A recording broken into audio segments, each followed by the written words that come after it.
Okay, let's try that.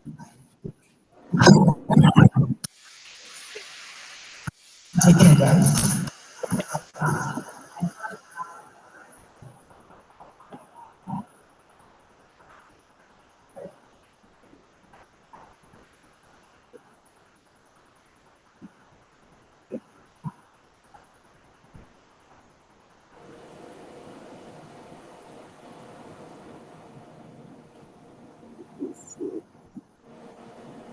Send numbers over here. Yeah, let's put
Yeah, so that was the video.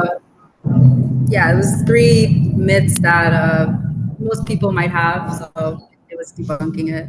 But yeah, now we're going to talk about more of the environmental justice screening tool that the EPA has, and we'll be explaining percentages and percentiles. So yeah.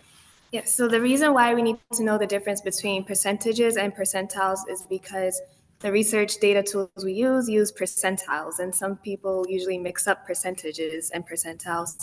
So percentages are usually absolute values, and it's also a ratio that's usually a numerical value to 100. So example would be your kid bringing home a test grade of 90%.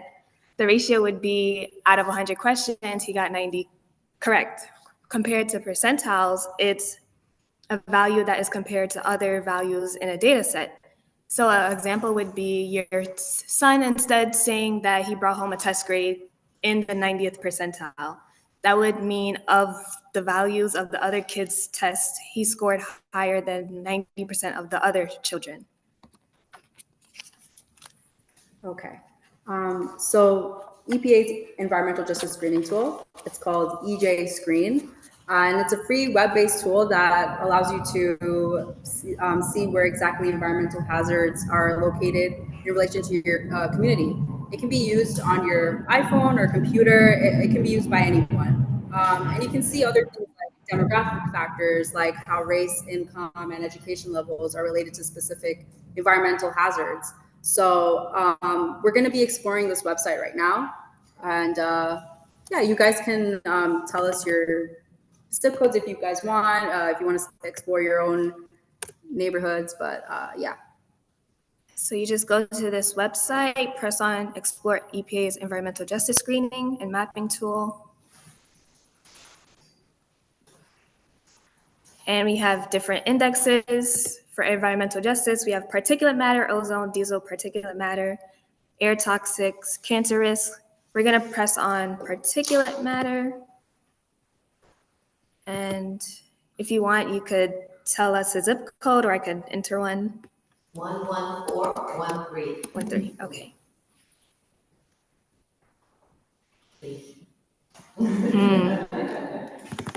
Can you give us an area? It's kind of maybe like Brookville. Okay, let's try that. In Queens. Okay. Okay.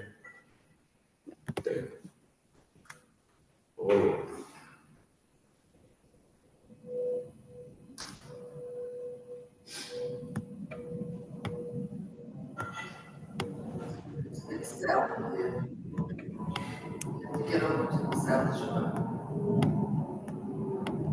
Then you gotta move west. West. You go right above there. Okay. Airport. Right there. Okay. Oh my God. Yeah, so these are the different percentiles. All that yellow you're seeing is the 80th through 90th percentile, which means out of all the data, this has 80 to 90% higher than the other areas. You said the yellow part was more polluted. Yes, yellow parts are more polluted with particulate matter than the gray areas. The dark gray you're seeing is 70 through 80th percent. The yellow is 80 through 90. So just one level above. Any other areas? So if you zoom in, Definitely. Higher than 50% is usually bad. can you zoom in a little bit and then go north? Or no, go south? South. Go to the airport, Okay. just above the airport. Yeah, so I wanted to see what the color is there. It's mainly, Yeah, because you see the yellow there? The yellow is what percentile? it is 80 through 90th, and this dark yellow right here is 90 through 95th percentile. That's on the Belt Parkway here. You want an address? Yeah, so that yellow is in the I'm not airport area. Yeah, and just above, point out Iowa, It's you can just point with the marker. around here. That's in the 70 through 80 percentile. We're Cambria? Wait a second, it's loading up. Okay. Yep, that's Cambria. So it's mainly looking like it's in the 70 through 80 percentile. Yeah. Still bad. Okay, also see ozone, which is worse. This dark yellow here, that's 90 through 95th, and this red is 95th through 100 percentile. So ozone is much worse than the particulate matter in this area. What would be the cause of that? Oh, we actually determine the causes later in the presentation, yeah. So we'll definitely discuss it, don't worry. It's fine. And how do you find this chart? Through the website, let me show you again. EJ screen, It's EJ Screen? epa.gov/EJ screen. Yes. And you would get to this page and you just press Explore EPA's, this link right here. And then you can just type in Your an address or here. a zip code or, yeah, just explore the map if you want. Yeah. It's not just environmental justice, you could do socioeconomic indicators and also health disparities, which we also discuss later in the presentation. Okay.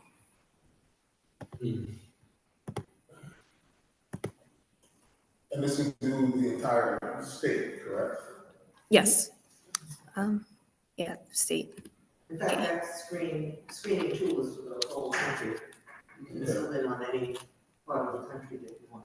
And you get all the and Yeah. identify, this is that screen, Yes. And how do they, so the other question is so do the demographics that they have from the census, that's how they determine and the economic, Yeah, primarily, they're using census tracts and all the data that they collect, for the different census tracts. So what you see on that EJ screen, is that daily or monthly or annual? Let's see. The percentile, It does not say. yeah. I believe that it's an annual average. so after the data every year, they just upload that. I believe that they look at it every year, every year. So when we quantify, qualify, what is the right term? I might have, but when we understand disadvantaged communities, we can actually go to that database and kind of get a ballpark. Yes. And it doesn't just show disadvantage, it shows all.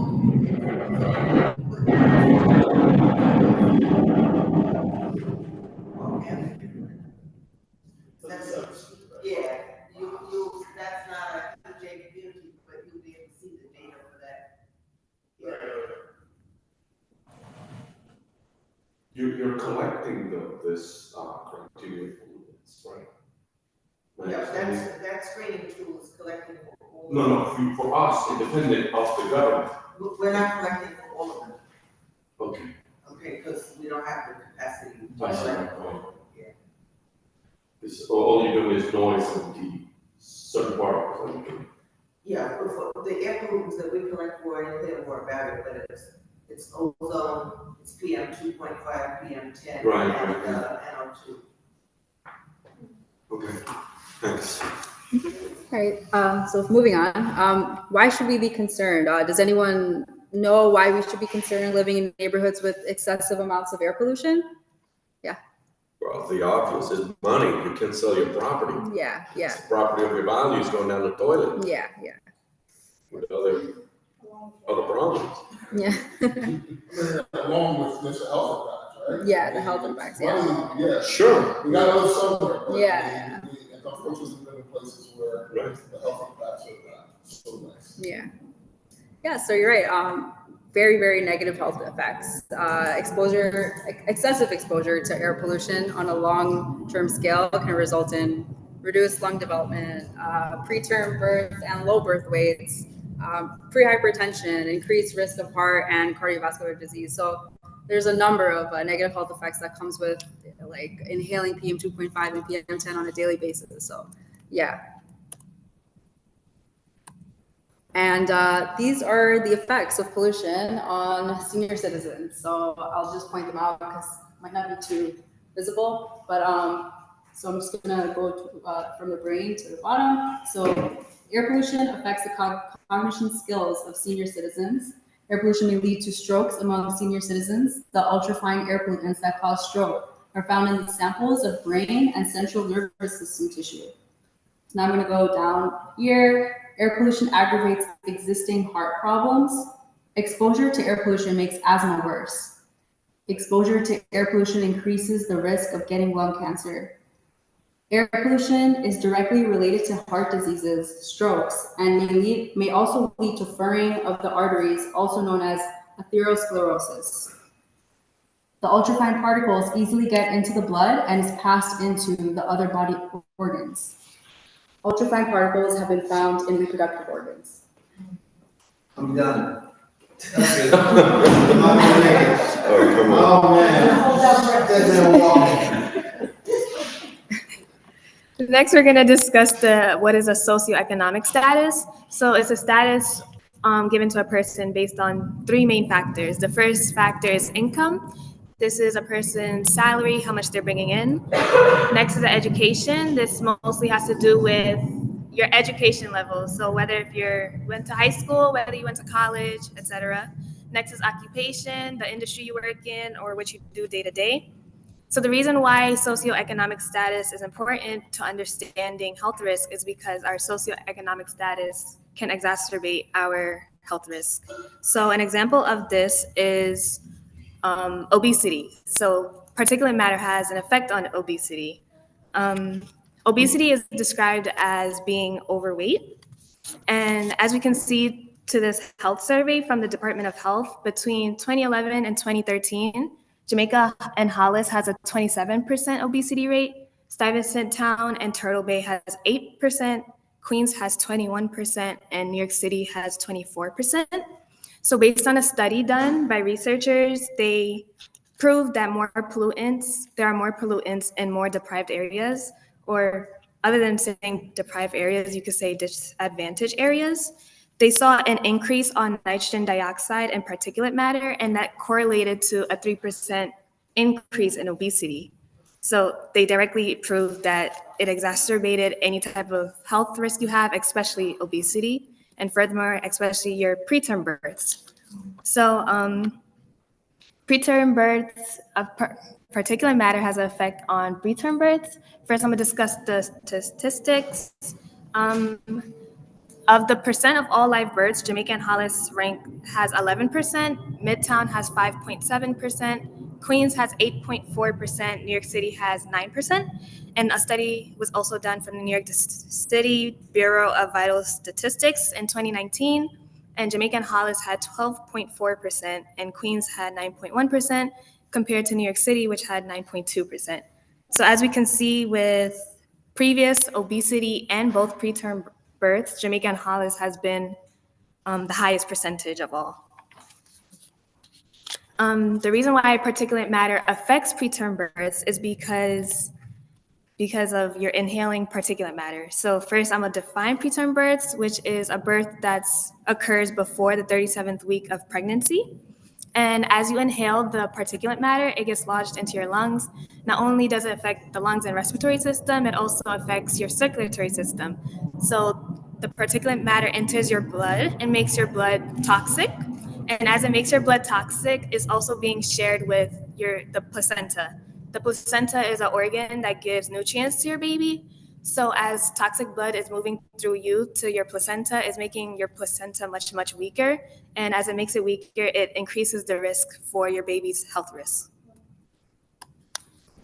So next we have hospitalizations due to stroke. And stroke is very prominent in our disadvantaged communities, especially with people of color. So we have statistics on hospitalizations due to stroke per 100,000 adults. In Jamaica and Hollis, we have 416. Greenwich Village and Soho, which is located in Manhattan, is 140. Queens is 305, and New York City is 319. The way particulate matter affects strokes is through inhalation. You're inhaling it, it gets lodged into your lungs, as said previously, and after it goes into your lungs, it circulates through your body, through your circulatory system. And as it going through your blood, through your circulatory system, it goes through your cardiovascular system, and this is where your blood vessels are. And your blood vessels naturally constrict and contract, and particulate matter is inhibiting that function. So as it inhibits that function, it causes blood clots, and blood clots can travel to any part of your body, and especially the brain, which is how strokes occur. Can I ask you a question? Yes. Are they small enough that once they're in the bloodstream, they can be taken up by the cells? Yes. That's also nanoparticles, but yes, it's small enough. So life expectancy by community district. So as you can see on the map, it's Jamaica and Hollis. People tend to live until 79.4 years. And then around the area, it gets pretty bad, like the color scheme. And if you go down to Staten Island, or if you look at Brooklyn, you can see the colors are kind of disproportionate, I guess. But yeah.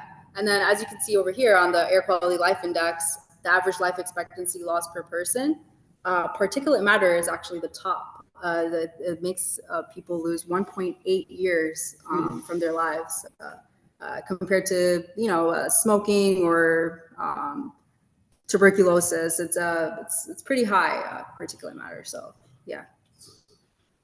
All right, so you probably want to get to it, so I'm gonna let you go.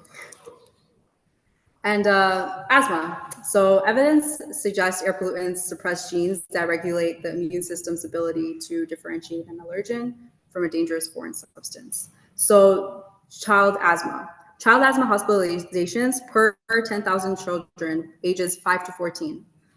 So Jamaica and Hollis has 32, Borough Park has 6, Queens has 21, and New York City has 36. So as you can see, it's pretty bad when you compare like Jamaica and Hollis to the whole New York City. It's 32 and 36. It's up there.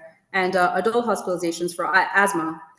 So these are avoidable asthma hospitalization per 100,000 adults. Jamaica and Hollis has 231, Greenwich Village and Soho has 46, Queens has 141, and New York City has 249 overall. So again, Jamaica and Hollis pretty high compared to the entirety of New York City. Yes. I mean, this is information that's very useful and shocking. Who's collecting the data? Is it individual hospitals or health departments? It's from it's from the health department. Yeah, the New York City Department of Health. Yeah. Specifically, the statewide planning and research cooperative system. Yeah. This is again annual, as they mentioned. This is annual. This is between 2012 and 2013, so annually they collect it. But it hasn't been so recent. Yeah, there hasn't been any recent update on this data. So this is not after the pandemic. This is Pre-pandemic, yes. Pre-pandemic. Yes. Yeah, well, it doesn't change that often, does it? What makes it change? What are the variables that make it change? She actually just named one, COVID. COVID actually exacerbated most health problems, especially cardiovascular problems.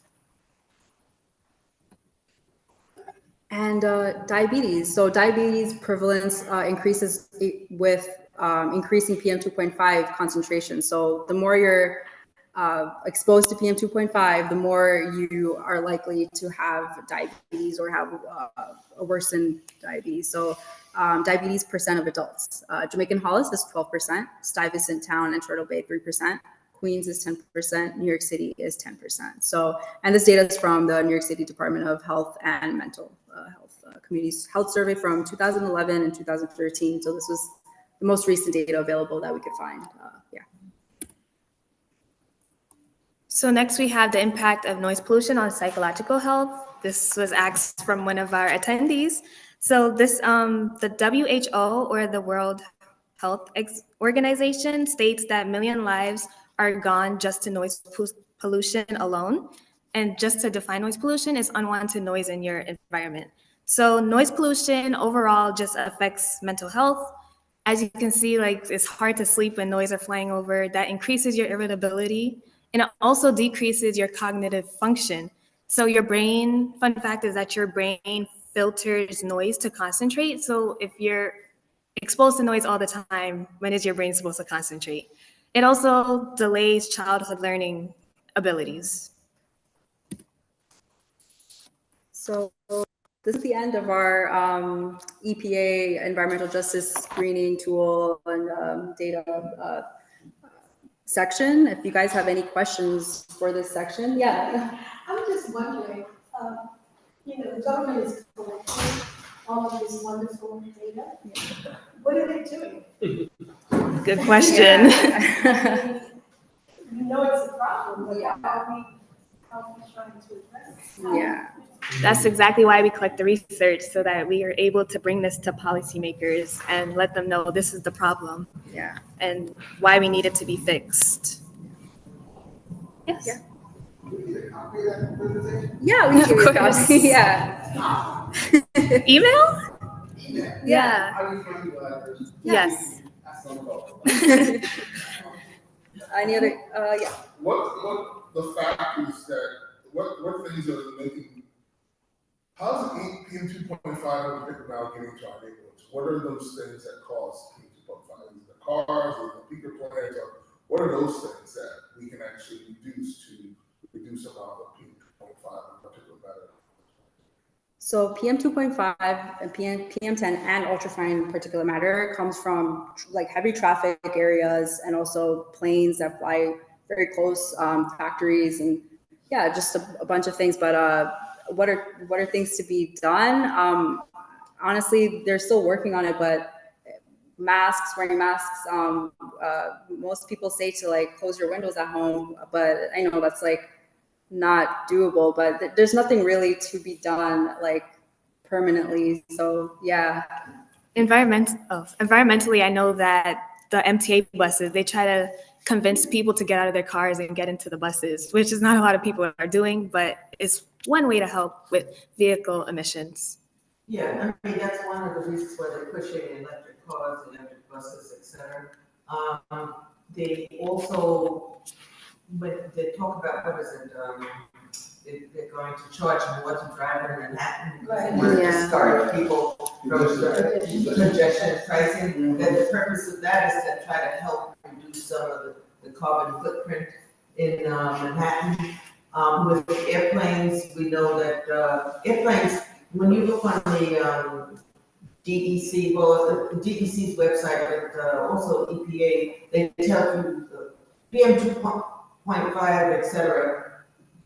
It's cars, it's trucks, and then planes are the third biggest polluters. Mm-hmm. And so a lot of there is a lot of data right now, a lot of experiments and research looking at how to make planes less carbon productive. And so they're looking at maybe using hydrogen as a fuel. They're looking at some other kinds of fuel. Also, the electric engine kind of is not going to be viable, I think, right now. But a lot of industries are looking for ways to reduce the amount of carbon that they're putting out in the air. And that's why the push for electricity. Yes. Also, using climate change matter, I mean, solar energy is something that we've been doing. Heat pumps is something also can be done. A lot of people use fossil fuels for heating their houses. So there's a lot of other things that can be done to reduce the PM 2.5 in that process. And we think, looking at overall what the climate change movement is moving towards, I mean, local law 97 kind of helps us in that case, right? Understanding why we try to move to more electricity. We have to build a lot more electricity, solar panels, and all that kind of stuff that's out there, but reducing, and then also making cars more efficient, right? Yes. Not even only electric cars, but even the cars that we drive. I mean, there was laws in the books that cars have to be, 50 miles per gallon to reduce carbon emissions, and then we got President presence in there and change it immediately, right? Forcing the industry to actually reduce that will help us in that process, right? They have, if no one pushes, if policy does not push them, then it doesn't happen. Yes. So how do you get policy to push Roll them? back some of those, But try to roll it back, right? So they're not pushing it forward. the work that becomes president. Right, but we want to continue to make them push policy and make those policies important. I mean, we can talk about, we have probably the cleanest bus fleet in the country because we don't allow the buses to be idled outside, because we use low dose of fuel, we use hybrid buses. I mean, if you look at any other city in the United States, we have the cleanest bus fleet in the country, right? That's only because of policy and people making sure those things happen, right? There's a lot of organizations that are fighting for clean buses and all that kind of stuff. So. It was interesting, you mentioned in your slide, I'm sorry, raise my hand, that it was a joint effort between all the political parties in the 70s when Nixon signed that Clean Air Act. Yeah. And what this gentleman is saying is true about politicians, but there's that divide, and businesses fueling, the pun intended, fueling that divide, so the businesses, big petrol, whatever it's called now, will be able to have its way. But I had a question about the psychological impacts of noise pollution, and you mentioned cognitive function on your slide. Did it say anything at all about attention deficit or hyperactivity in children? I did not see anything about it. Mentioned attention, but not hyperactivity. Yeah. I wouldn't be surprised though if that had a big effect on it. Yeah, some of the research suggests that it exacerbates it. It can't actually say that it's a cause of hyperactivity, but it certainly exacerbates it because if you have someone who has tendencies and they constantly, I mean, even without a tendency, every time there's a loud noise, it distracts you. So there is research to show that the noise interferes with learning and it interferes with the attention span. Sorry, you were asking something? Yeah, the environmental justice website for the EPA. Yeah. Where exactly are they getting their data for the air pollution? Let me see. Yeah. They have air monitors all across the city. EPA and Region 2 actually put air monitors across the city to capture that data. Yeah. The closest monitor to us is one at Queens College. Yeah. And actually, Queens College leads, Dr. Holker leads that charge of understanding air quality, air filters. The question for you, Laura, I know your center, so your center is not providing any of your data collection to the government at a state or local level yet? No, we are collecting data, but we're not providing. Independently, right? Right. Because that, in my opinion, is something that it should be, being that you are in the actual location where all of this is occurring. Well, the goal is the project we currently have ends in October, and we will be reporting our findings out and suggesting tendencies. We can't do more than that because it's citizen science. So we're not using the most expensive equipment. The equipment, for instance, that they use all over the country, that Queens College and so forth uses, it's I guess one would call it state of the art, and so it's sanctioned by EPA. A lot of people who are doing citizen science research, they are using low cost monitors, and the EPA actually is looking to validate the use of low cost monitors because they realize that they can't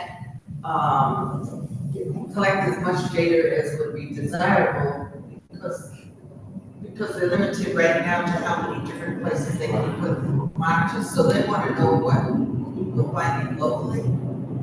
So like I said, the nearest monitor to us Weeds, in but Queens it's College. yeah. In fact, in November, we co-located, our monitors with the ones at Queens College to compare them.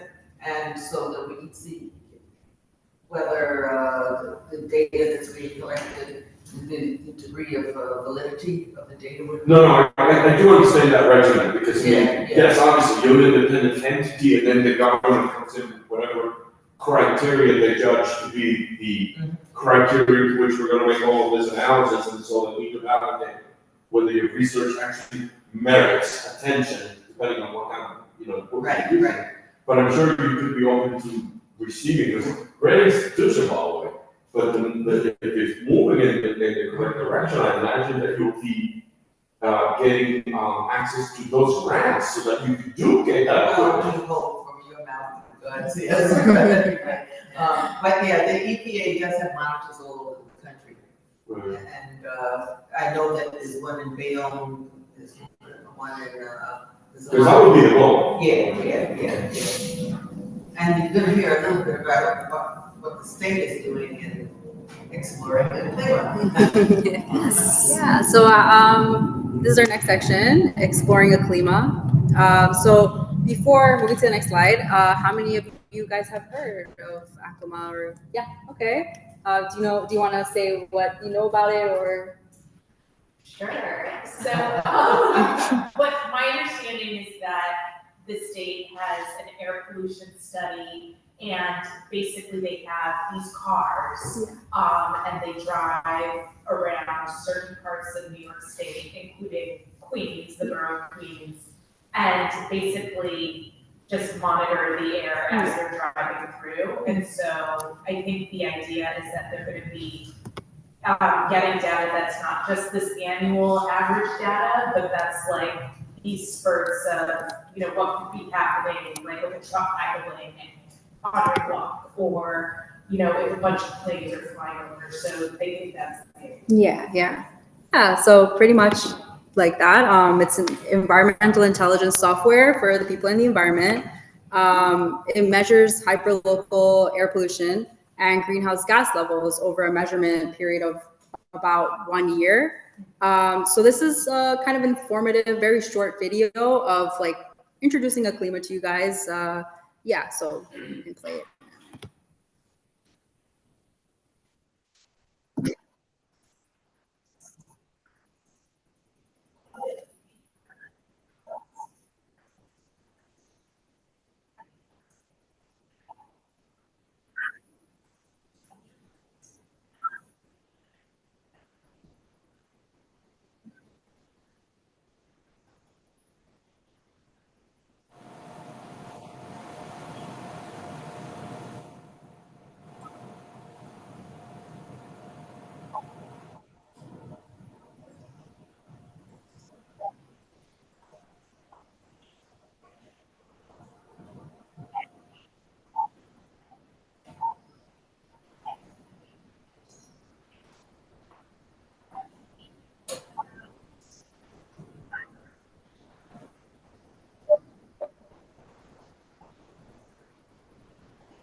So we'll explore more of the Aclima website in a bit, but I just wanted to share like the similarities and the collaboration between the EPA and Aclima, since we learned about the Aclima 5 minutes ago. But Aclima and EPA share a relationship that is built on collaboration and technological advancement. They tackle both environmental issues, primarily concerning air quality monitoring and assessment. They share research with each other and even partner with projects. So yeah, they're very together with a lot of their aims and goals. Yes, so how can we use Aclima for community fairs? Aclima in New York State has teamed up for an initiative. It's called the New York CLCPA Community Air Monitoring Initiative, and it measures air in disadvantaged communities annually. The last set of data we have is from 2022, and the pollutants include particulate matter, ozone, nitrogen dioxide, carbon monoxide, carbon dioxide, black carbon, and a few other greenhouse gases and toxins. So the way it's measured is through driving through the blocks, and they have a handheld device, and it's able to measure all these pollutants. And the way they don't measure every single block, they measure the disadvantaged communities or what they deem as disadvantaged. So when we first enter the CLIMA site, we're able to see a variety of measurement areas. So we have the Bronx, Buffalo, Capital Region, Manhattan, Rochester, Syracuse, Queens, and Brooklyn. And after we choose an area, we choose Queens, we have 3 different views. So view number 1 is where the data is being collected, and you're able to learn about pollution measurement. View number 2, you're able to see whether the data collection is on progress and understand data collection coverage across the measurement area. And view number 3 is where the pollution levels are measured through each block. So we're able to get a sense for neighborhood level trends, and this is the view we mainly use for our research, to compare our research to. So this is an example from view number 3. This is JFK, and that's the area surrounding JFK. So not all blocks are highlighted, and that's because they only measure the blocks that they deem disadvantaged. So it's up to them to decide. And those are measured by income, right? These, and they measure by communities that are overburdened by pollution. However, they deem that.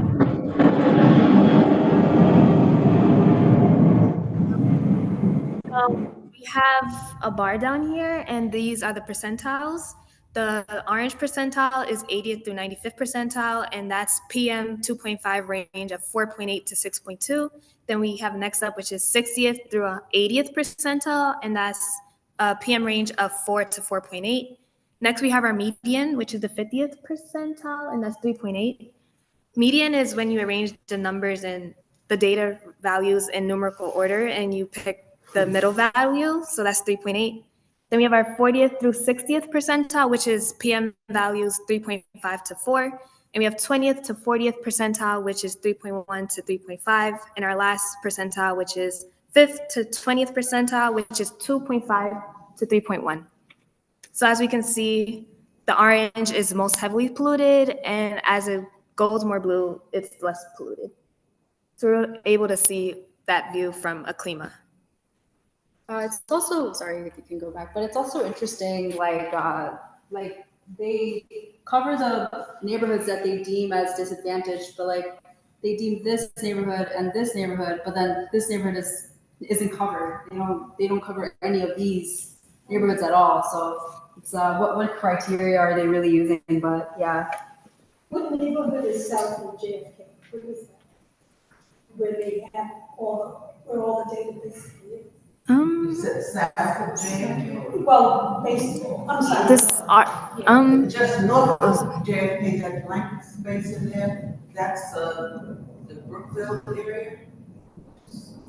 Yes, from Jamaica. Yeah,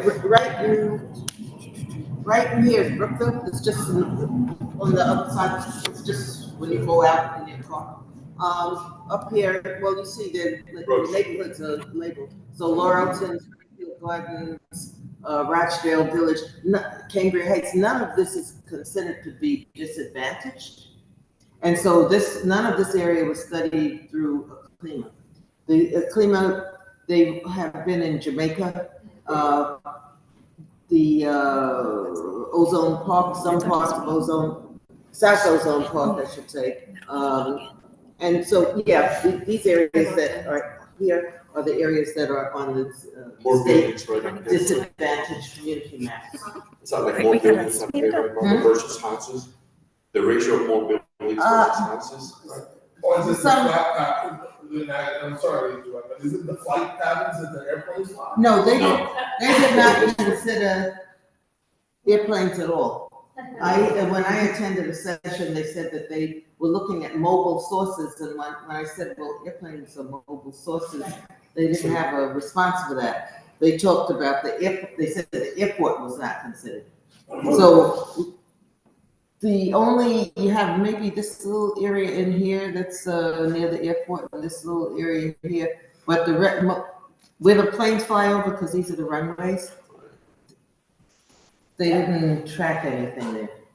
So Did they walk while you're there? I would say in fact, I see because we have like 2 Well, days. I can see the street. What is that diagonal line that's going from west to east? Is that a parkway? this one? Not north and south. Oh, this one. one. No, it's north, higher. It looks like this line is gonna cluster with the yellow up there. This line here? Well, going across from west to east. From west to east. West, you're going up and down, you're going, I'm talking about horizontally. Okay. That one, yes. What is that? Like the Grand Central or no? That's, No, I don't, no, Looks like a highway. no. Could be This- Atlantic Avenue. And that's it? Yeah, because that's part of the buildings, man. You have to, I don't See see the the bell? street names. I'm not seeing the street names. We'd yeah, have to there's zoom no in tighter. street names. I'm wondering because it looks like a cluster of the yellow around there. This could be, it's Hillside, I think it's like Hillside Avenue, Jamaica Avenue up there, but we'd have to zoom in tighter to see. Right. this. You know, just thinking the highways with the air pollution for the trucks and, look like a thoroughfare. Yeah, but those heavy lines are highways. Okay. I'm sorry, but what was it that we're measuring here though again? Oh, particulate matter, Okay. specifically 2.5. Yeah. PM 2.5. I think they're doing pretty good. Cause at one area right by JFK, I used to walk around there. Mhm. That's where all the trucks are. Yeah, You know, they're covering that very thoroughly. As far as the airplanes, they can't really do that with a car, I don't think, you know. Well, if they had considered it. No, I agree, they should have a way, they should be doing it. But they're getting the truck traffic. Yeah. I think you're still talking about disadvantaged communities, I'm sorry, I said that. Yeah. But there's been a lot of discussion about disadvantaged communities and the criteria that were used to determine which communities would be disadvantaged and which would not. And like Ms. Brown said, one of the big factors out here in Southeast Queens that people who were looking at these criteria didn't really understand and consider, and there may have been other political reasons that they didn't consider, is the airplane noise and air pollution. There have been a lot of newspaper articles written about it, and so one of the reporters who wrote an excellent article actually went out to people in our communities and talked to them, is here today. Her name is Roxanne Scott. Maybe before you leave, you'll approach her and she'll tell you the name of her article, and she'll, let you know how you can see it. Maybe we can, if you have given us your email address, and we can read it, we can forward that to you in some other articles. Because you should be aware of that, especially if you live in this community. What is a DAC, a disadvantaged community, what criteria qualifies to make you that, and what benefits derive from that. But in any case, so I just wanted to share some of that with you. Yeah. It's been a long ongoing conversation with certain state agencies around that. And I did want to mention, because the gentleman over here said that it would be hard to measure airplanes with the mobile equipment they were using. But there has been research, particularly I know of research out in Los Angeles around LAX, where they use mobile monitors on cars to go right under the flight paths, and they were able to see that pollution was higher under those flight paths. So, where there's a will, there's a way. If they had decided that airplanes were a problem, they would have found a way to measure any possible pollution from the airplanes. So those are all kinds of questions out there that we've been looking into. So. Yes. All right, so moving on. So New York State is the first state to map air pollution and greenhouse gases block by block in communities across the state using Aquima. So yeah, I want to play this video for you guys because it shows like how they set up their cars and stuff with the air monitors and everything. It's pretty interesting. So yeah.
So yeah, if you guys ever see these cars around, you guys know what they're doing.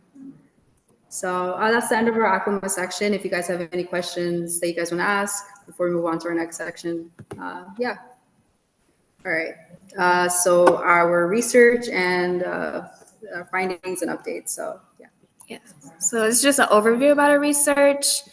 We're trying to measure air pollution, noise pollution, and see how it affects our Southeast Queens residents.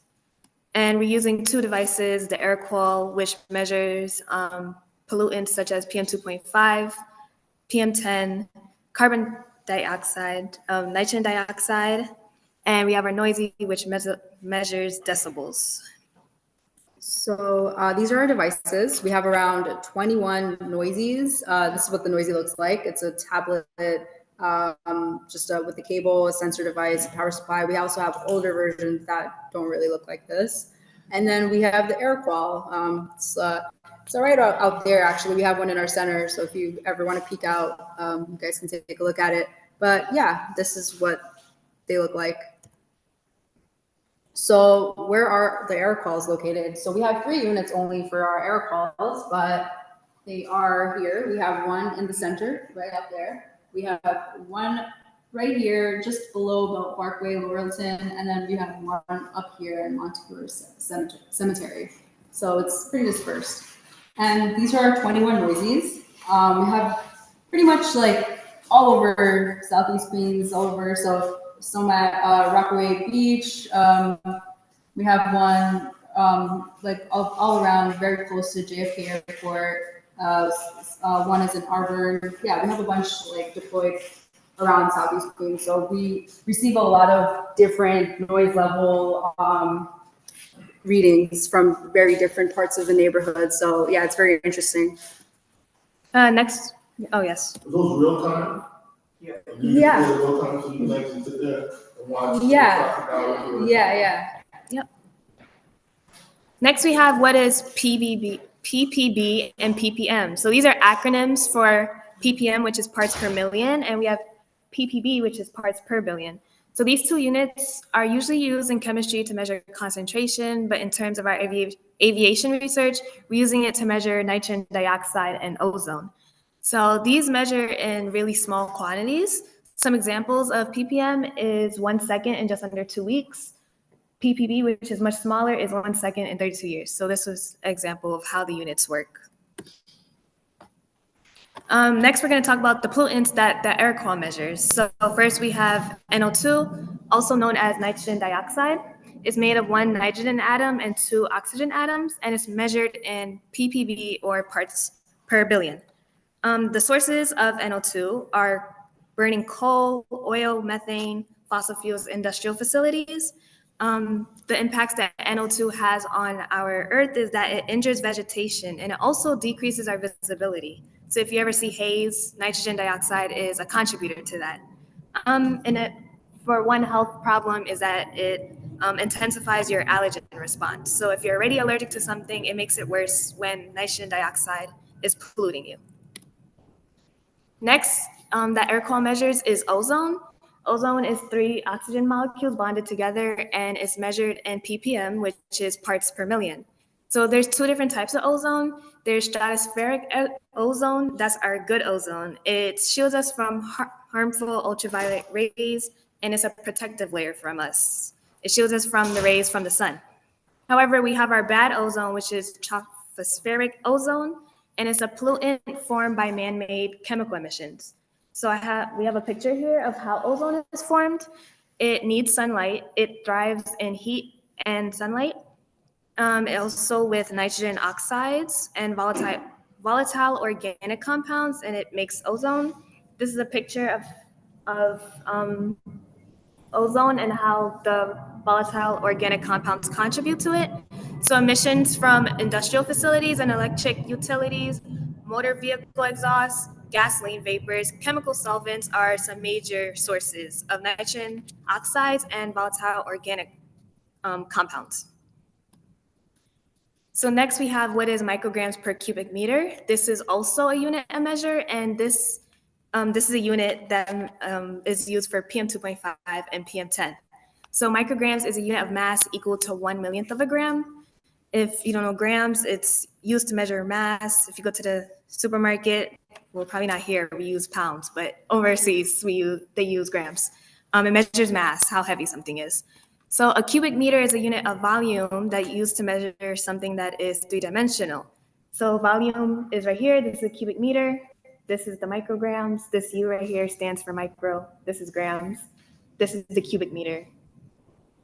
The reason why we use both mass and volume is because particulate matter is made of solid and liquid. So we need 2 units to measure since it has both 2 different compositions.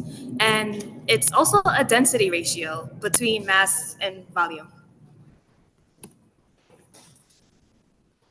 Okay, next we have what is PM2.5 and PM10. As I said before, it's measured in micrograms per cubic meter.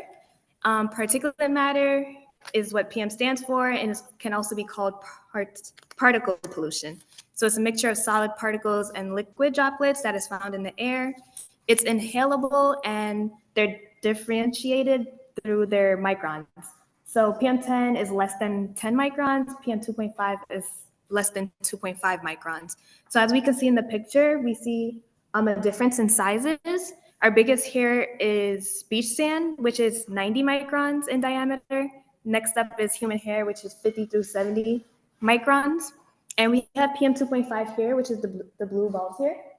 And this composes of dust, pollen, and mold. That's less than 10 microns. And we have our red, which is super tiny on one of the little PM10 molecules.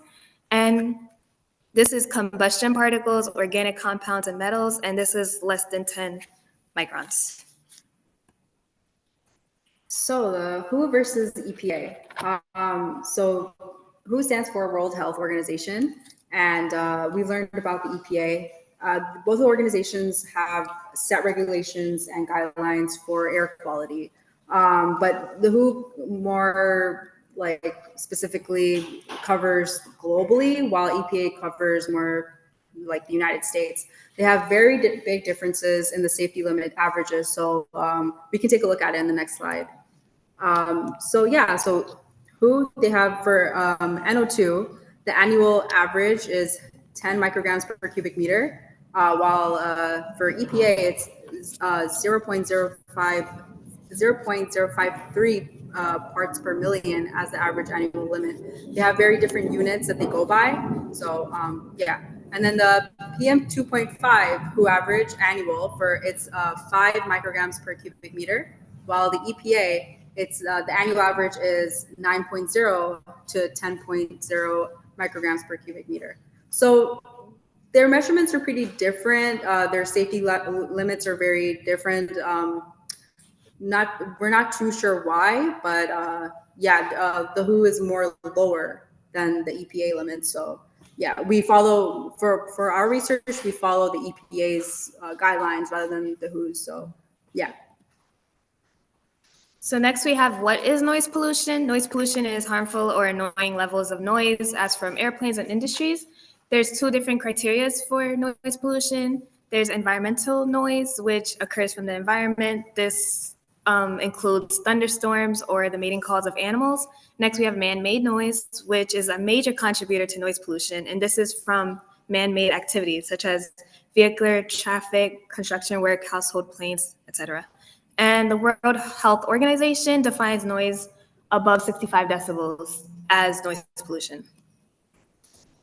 So next we have what is a decibel. Decibel measures the intensity of a sound. There's two different units, dB, which measures general intensity of sound, and dBA, which stands for A-weighted decibel, and it measures loudness of sounds by the human ear. So the dBA level is adjusted relative to what the human ear can hear. So the ear does not hear all frequencies, so that's why they needed another unit to be adjusted to how we hear it. So this is a chart. It just shows the level of decibels. 0 dBA is the threshold of hearing. Then if we go up a little more, a normal conversation could be 60 decibels. We go up more, jackhammer 100. I don't know if you guys ever stood next to a jackhammer, but it's super loud. And we have 130, which is the threshold of pain. That would be stuff like fireworks. That would reach 130 decibels. Okay, so what does the noisy websites show us? When we first enter the website, we just see the recent offline noisies that recently went offline. It's good for us because we can contact the volunteers that are holding the noises for us, and we can and we can contact them and let them know maybe they unplugged it by mistake, or maybe they changed the Wi-Fi or something. Yeah. So we see hourly heat maps of decibels and number of flights. So this is the week of January 8th to January 14th. These are the hours from 0 to 24. Then we see like how many flights happen per day. So just a random pick, Wednesday, January 10th, we see that there's been 188 flights that happen throughout the day. But then when we go to the day before, on Thursday, January 11th, we see 431. And then when we go the day after, we see 450. So there's a pretty big, a lot of flights on different days. They don't have a set day where it's like a lot of flights, but yeah, it's random. Yeah, the highest amount of flights we've seen in a day so far was 752. Yeah. So that's the highest we've seen. Yeah, it was during like summer. Yeah, it was a lot of flights in summer. Yeah. And weather. Yeah. So we can also see these flights and everything like in different types of graphs. So for this one, it's like a line graph where just like we did before, on Tuesday, it's extremely high, as you can see. And then Wednesday, it's extremely low. And then Thursday, it's also pretty high, it's red. So Tuesday's green, Wednesday's yellow, and Thursday is red. And then same thing here, it just shows how many flights through a bar graph. So yeah, it's a pretty helpful website for us. Yeah, so next we have a video just about how to limit the airplane noise. Of course, we can't completely block it out of our homes, but we could try to help limit it and limit our exposure to high decibels.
yeah, we'll discuss more solutions further into the presentation. So next we have other studies that share the same mission as us. So we're really excited about this study. This study is called South Bronx Unite, and they're an organization that advocates for equitable access to clean air, nutritious food, quality, housing, and healthcare. And to address their poor air quality issue, they're launching their first air quality monitoring project similar to ours. So the reason why this study is so important is because they deployed air quality monitors similar to us, 25. Something unique about their research is that where they're placing their air quality monitoring units. So we have air quals and they need to be calibrated. The way we calibrate it is by taking it to Queens College. We hook it up right next to Queens College's monitors, and throughout a 2-week period, it measures, and we're able to compare our values. And it's just to see whether our values are accurate or not. But their air quals were located on top of Queens College's roof, and that's not quite efficient when you want to see what we as humans are inhaling. So this organization, they place their monitors on ground level, which is different from what big organizations do. Big organizations mainly place it on top of roofs.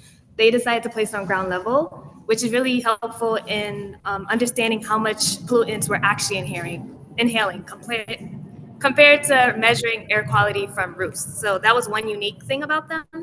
Another unique thing about them is that they don't want to limit their green spaces, which is vital when you're fighting air pollution. They talk about environmental injustices that they suffer from, and it's mainly their green spaces being torn down so that more industrial facilities can be built. So they're also fighting for more green spaces in their area. And they're just fighting against discriminatory policies that lower their quality of life. So I thought it was very good to highlight. So another study is by Dr. Chris Johnson. This is a study done in Washington near Seattle, but it was really interesting because it's a very similar study to us. This study mostly focuses on people living near the airport, which most of them were Black, African American, Hispanic, Latino, Native Hawaiian, Pacific Islander, and mostly just immigrants. And significantly more likely to be living below 200% of the federal poverty level. So she pretty much researched a lot of these different types of things like low birth weight and expecting mothers or ultrafine particles. And that's how we kind of were inspired to, I guess, find more units that measure ultrafine particles, because our air qual doesn't measure ultrafine particles as of right now. So we're looking right now. So yeah, it's a very great study. I suggest all of you to look at it because it's very similar to what we're doing. So yeah. And next we have why our green space is so important. Green spaces are important because they serve as natural green environmental buffers between airport and industrial services. So the way that green spaces fight pollution is through photosynthesis. So we as humans, we breathe in oxygen and breathe out carbon dioxide. A plant does the opposite. It takes in carbon dioxide and breathes out oxygen. This is the process. Carbon dioxide plus sunlight and water, it makes glucose, which is the plant's food, and also their byproduct is oxygen. So no matter how expensive an air filter may be, none have the abilities to create oxygen like our plants do. So since we now know more about particulate matter, is there a difference between particulate matter from car traffic versus particulate matter from aircraft traffic? And short answer, yes, there is. Car traffic primarily emits PM 2.5 directly from exhaust pipes, including black carbon, organic compounds, and metal particles, and smaller amounts of PM 10. And aircraft traffic emits a mix of primary 2.5 from engine exhaust and secondary to PM 2.5. So secondary PM 2.5 is a type of fine particulate matter that's very, very extreme, way smaller than PM 2.5. It doesn't directly come from emission sources. It kind of develops through the atmosphere from other chemical reactions. So it's pretty interesting. It's very different from each other. So yeah. And wind direction versus wind speed. Wind direction, in addition to wind speed, can play an important role in influencing air pollution levels around JFK Airport. Wind direction, it can either go north, east, west, south, but like wind speed can also influence like how much like particulate matter is coming to you and in which way it's going. It's important to consider because it might not be reaching your neighborhood, but it might be reaching someone else's neighborhood. So yeah, so I'll read out which winds go to where. So northerly winds would transport emissions from JFK south towards more populated residential areas. This could lead to higher pollutant exposures in these communities. Westerly winds would transport emissions eastwards over water, which is less potential for human exposure. Easterly winds would transport emissions back inland, could impact neighborhoods to the west of JFK with higher pollution levels. And southerly winds would transport emissions northwards, potentially impacting ecosystems like parks and gardens. And yeah, so it's very important to consider wind speeds and wind directions when talking about particulate matter. So one study that we've been researching a little bit is noise versus air quality versus weather data. And we've been comparing all of these things into one thing. We've collected from all of December 2023, the noise data, the air quality data, and the weather data. And we wanted to see if there was any correlation between whether it's air versus weather data, whether it's noise versus air, whether it's anything. So here's what we found. So weather versus noise.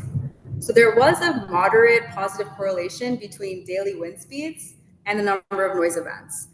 This could be potential of a few reasons. Strong wind gusts force pilots to use more engine power during takeoff because they need more control during landing. This can generate a lot more noise. High winds cause turbulence that planes must maneuver through, again, increasing noise. High winds require aircraft spacing to be increased, potentially concentrating takeoffs and landings to noisier periods. So there could be various reasons for this, but yeah. And this is the data that was collected. So we collected for a 14-day period between December 24th to January 6th. And we measured the wind speeds through a data tool, and our noisies measured the decibels. So the decibels are the daily averages, and the wind speeds are the max we saw throughout the day. So first, I'm going to explain the color boxes. The color boxes stand for which organization limit was breached. For the blue boxes, World Health Organization, their safety limit is 45 decibels. So all the blue boxes are days that exceeded 45 decibels. And the days that exceeded 55 decibels, which is the EPA's safety limit, were the boxes in red. So as we can see, every day during this 14-day period was exceeded in JFK and Laurelton. Not much in Far Rock, but for these two locations. So we could see the correlation between the wind speeds and the decibels. As you can see, for our wind speeds, the least wind speed we saw was 5, but our highest we saw was 16 miles per hour. So if we look on the day that had 16 miles per hour wind speeds, we also see a correlation to the decibels on that day. So for example, Laurelton's, the least amount of decibels the Laurelton heard during this 14-week period was 49, and their highest was 71. And their highest, which was 71, was seen on the day with the highest wind speeds of 16 miles per hour. Similar to JFK, they saw a 52 dBA reading. That's also high among the rest of the readings. And we also see it for January 6th, which is 55. That's one of their highest they've seen. And their wind speed was also high, which is 16. Also Far Rockaway, that their decibels was also on their max during January 6th, which is where we saw 16 miles per hour. Theirs was 39, which is the highest of the decibels during the 14-week period. So this is just a visual data. It's called a box plot. It just visualizes the data easier so you can see it. So these little lines in the box, they are called medians, and that's how we see the average for the day, not the average, but the median value for the day. So as we can see, JFK, their median is here. They had the highest median, a little above 50 decibels. Laurelton had the second highest median, which is a little below 50, and JFK, Far Rock had the lowest median, which is 35 decibels. Far Rock could be for two reasons: either planes weren't flying much around that period during that 2-week period, or it's just farthest from the airport compared to Laurelton and JFK. So these readings were expected, as we expect JFK should have the highest readings compared to the other areas. So next we have weather versus air quality, which is where we see a strong negative correlation between temperature and PM 2.5. So strong negative correlation means they're inversely related. So if temperature drops, PM 2.5 increases. If temperature rises, PM 2.5 would decrease. So colder days are more associated with worse particulate matter. This is due to seasonal heating and inversion effects. So we also see a correlation with precipitation. So the more rain we saw, PM 2.5 tended to be lower. And this is mainly due to rain carrying down the PM 2.5 and also dissolving the pollutants and aerosols in the air. One reason for why colder days could increase PM is because of emissions. So when it's cold, you need to heat your car before you get into it. It's contributing to emissions. You're also heating your house constantly in the cold. So you're contributing to the emissions of particulate matter. So this is just a quick graph that was drafted with the information we have from our air calls. Each color represents a different air call we saw, and we separated it based on the months. We have April, July, December, and May. December had the highest median. As you can see, the highest median is here. It had the highest median across the different months, and the highest median, of course, was December. As we said, colder months was more likely to have a higher particulate matter reading. So next we have noise versus air quality.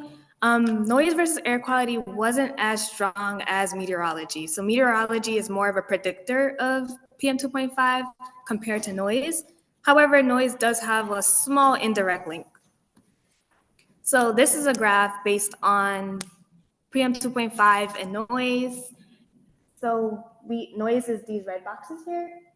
And our noise is highest for this air qual, and the median is around a little above 60. So we see it's highest on 60 for this air qual, and it directly correlates to the PM 2.5. So we see PM 2.5 is the gray here. Our median is here.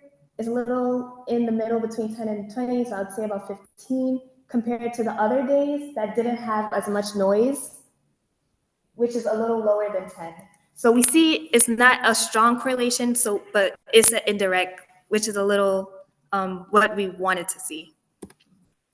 So another research we've been conducting over a period of time is arrivals versus departures, and we found that departures show higher correlation to particulate matter spikes. So we've been collecting data from a website called Flight Radar 24, and it gives us arrivals and departure times. And we've been collecting from 8 p.m. to 11 p.m. We choose the days randomly, not every week. We don't do like day after day. We choose it randomly. But we found after collecting all the data from all these days is that departures show higher particulate matter, and it's because, well, aircraft engines require higher thrust and power output to takeoffs compared to landings. So in order for an airplane to reach a safe takeoff speed, it has to be around 150 plus miles per hour. And that requires high thrust settings or near full power. After takeoff, high thrust is still needed during initial climb out to safely even be in the air. So yeah, departures have a significant amount of particulate matter compared to arrivals, which doesn't require as much power in an airplane because they're, not really doing much, but yeah. Yes, so next we have solutions from fellow residents. So these are from residents online that also suffer from airplane noise and pollution in general. So some solutions they came up with was insulation, so sealing off cracks in the doors and the walls, anywhere that's exposed. We also have high quality air monitors, which is when you want to maybe open your window on a bad air quality day, you could install an air quality monitor. And we also have noise deadening curtains, also called noise reduction curtains. So they talked about the heavier your curtain is, the more sound it could repel. So this one layer curtain, it was reading about 63.5 decibels compared to a 2-layer curtain with sound insulation reading 50.7. So it could help emit some of the sound from entering your home. So this video is on Toronto's Pearson International Airport. They're actually compromising with the residents that live near the airport. They've been complaining a bunch, just like our community, about how the noise levels are disturbing their sleep, giving them anxiety. So yeah, this is like something they're compromising with. It's not a lot, but you know, it's at least they're doing something. So I thought it would be fun to watch.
Yes, so this is some information about our survey. We're conducting a survey to see how residents' well-being may be affected by JFK Airport. So we're giving you the chance to express your options, express how your health may have been impacted, and it's also confidential. So feel free to give your concerns. And yeah. Next, we're going to talk about our key future actions. Yeah, so what we're aiming at is obtaining more funding for more air quality monitors. As you saw before, we have 3 units. We would love to have a little bit of more units just to deploy around the communities so we can have more readings and more, we would love to use an air quality monitor that like measures ultrafine particulate matter, because we think that's very important. We also want to analyze wind direction trends. We're starting to do it right now, but we want to do that a little bit more because we know that it's really important. We want to start analyzing ACLIMA regional trends, and we just want to finish the 3-year project as planned. So yes, yeah. And we have 4 minutes for questions if you guys have any.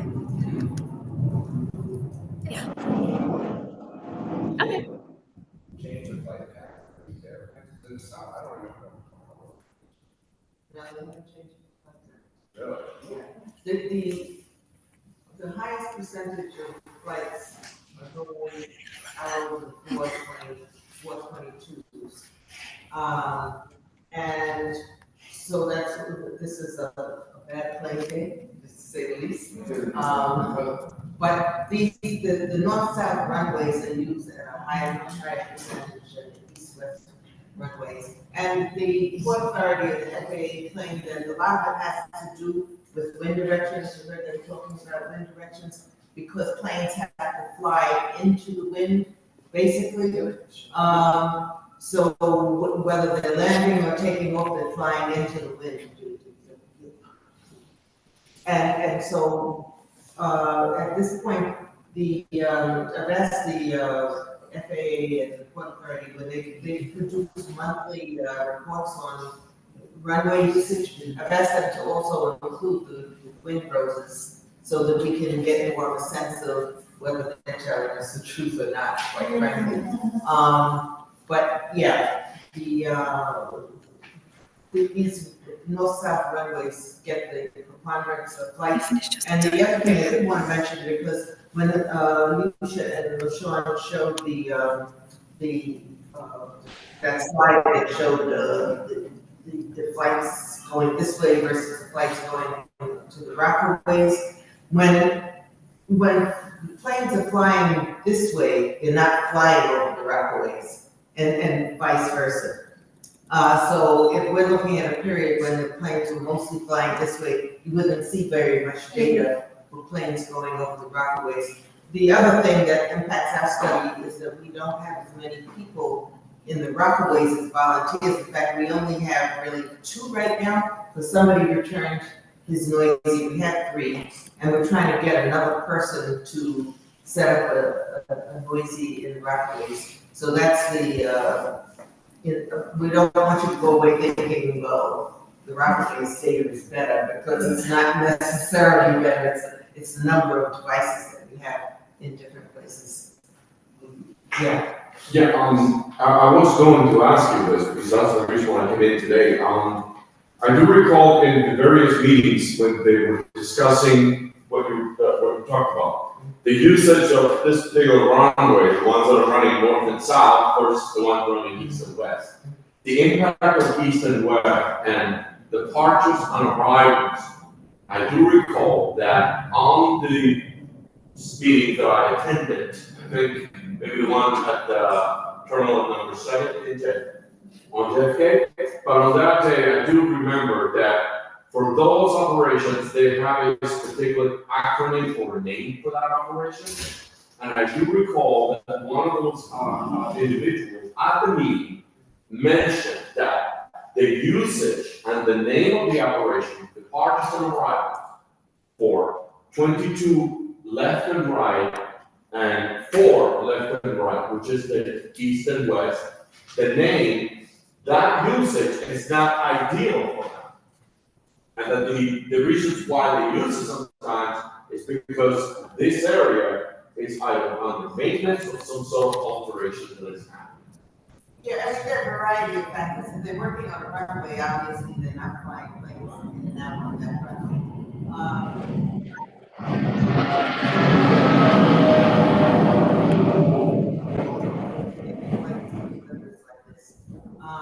I suspect that if we look at the wind directions would be such that that's why they're flying this way. So there are a lot of factors. If you're concerned about airplanes and flights, there is a New York Community Aviation Roundtable. The JFK Airport Committee meets 4 times a year, and there's a lot of information. I'm talking about that because you get a lot of information at those meetings from the FAA, from the Port Authority, and so if you have specific questions, well, why did the planes go this way and not that way, and that would be the forum where you get some very concrete, relatively concrete explanations in terms of where the planes are flying.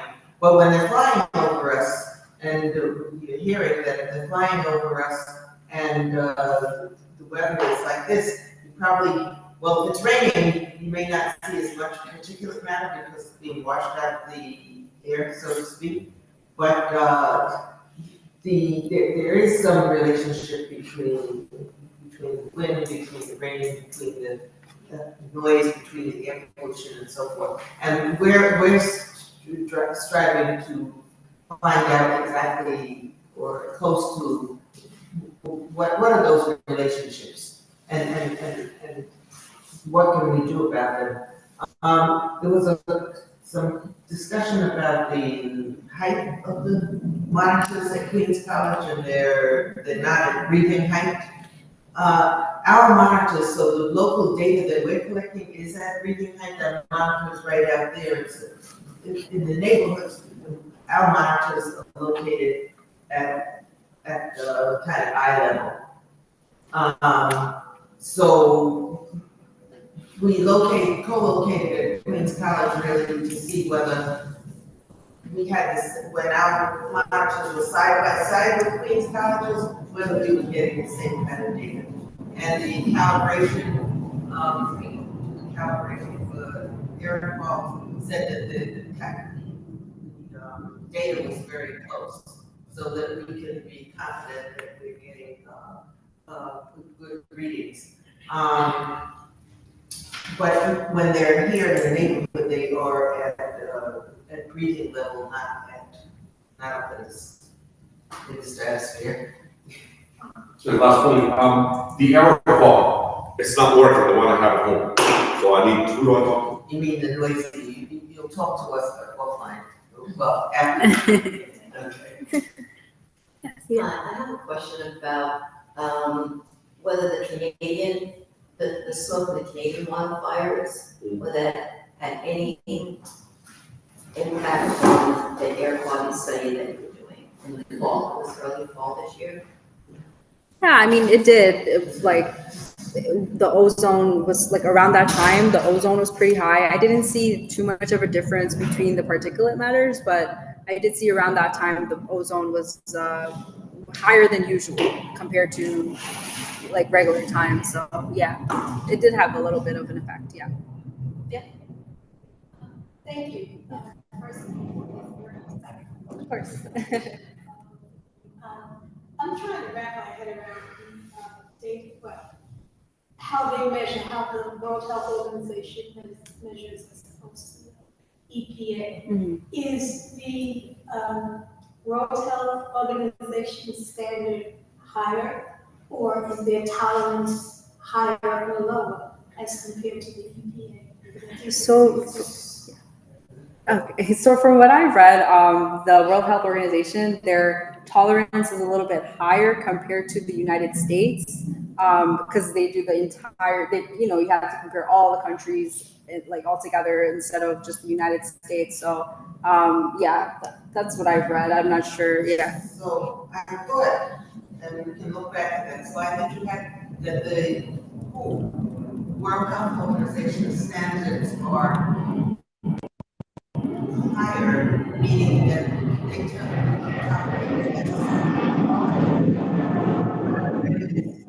than the EPA. Why? I'm not sure why their standards are, I think their standards are higher than EPA's in terms of what you should be can be exposed to. So that I can't see any of that. So if you look, I can't see any of that. If you look, it's the WHO for PM 2.5. It's lower. Their limits, their safety limits are lower. And then if you look at PM 10, it's also lower.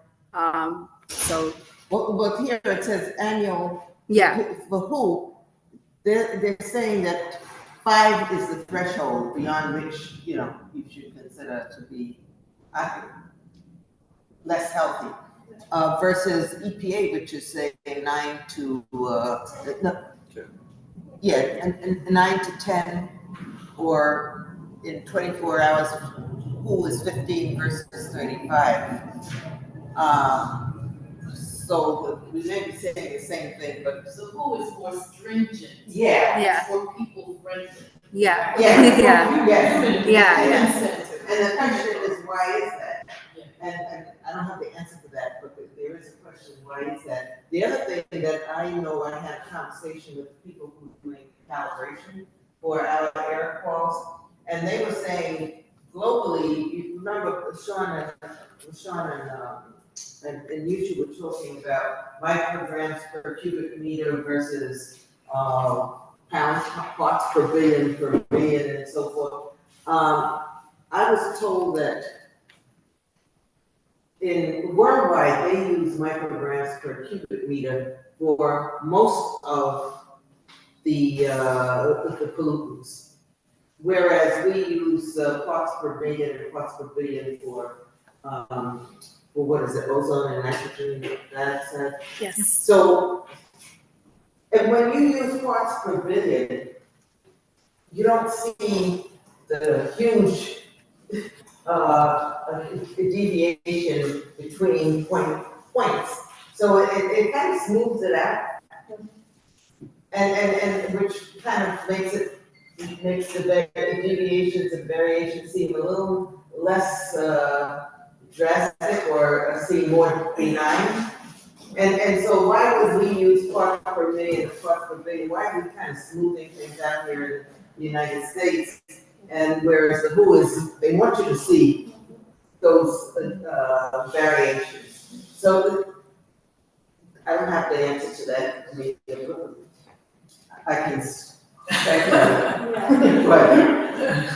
But those are things that you notice when you start looking at data. And I don't consider myself an expert at all, but you start asking those kinds of questions when you are looking at data. And yeah, so who seems to be more stringent, as Gloria said, in what you should be exposed to versus EPA? And those are questions people should ask. Like, why are you doing this? Remember when they were telling you you can take a certain amount of lead. Now it's down to zero. You should be exposed to zero. But there was a period when they, were telling you it's okay if you have been exposed to this amount of lead. So the standards changed also. They realized that, yeah, you shouldn't have been exposed to that. I mean, too late when they're telling you, but. That was such a great presentation. I have a question about the location of the air quality monitors. Are they in a flight path? Is that the? Yeah, we tried to put them in a flight path. If we had more, we would have them, Right. across the community. And which runway is it on? They're pretty much lined up with 422s. Yeah.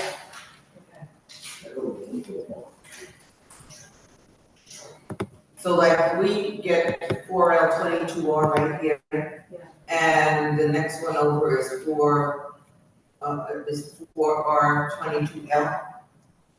4L, this runway is mostly departures, whereas the other runway is mostly arrivals. And so even out Noisys, there are some households that they're mostly in the arrival zone and some that are mostly in the departure zone. And based on this data, you want them mostly in the departure zone. We want them, well, we actually want them in both because we don't want to be biased and say, well, we're getting all this. But anyway, any other questions or? If not, I want to really.